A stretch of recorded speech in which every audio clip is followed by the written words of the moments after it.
தாய்க்கு சுரந்துக்கிட்டு இருக்கும்.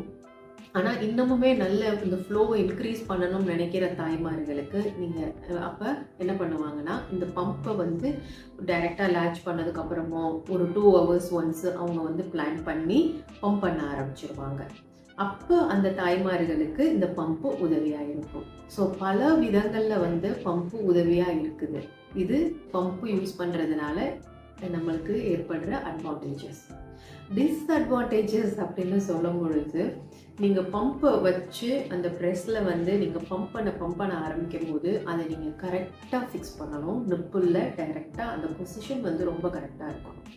சில நேரங்களில் அவசரத்தில் நம்ம தப்பாக வைக்கும் பொழுது என்ன ஆகிடும் அப்படின்னா, நிப்பிள் எல்லாம் ஸ்ட்ரெஸ் ஆகி நிப்பிள் வந்து புண்ணாகிடும்.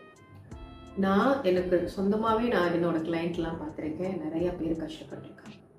இன்னொன்று என்ன அப்படின்னா, இந்த கால்லெஸ் பம்பெல்லாம் யூஸ்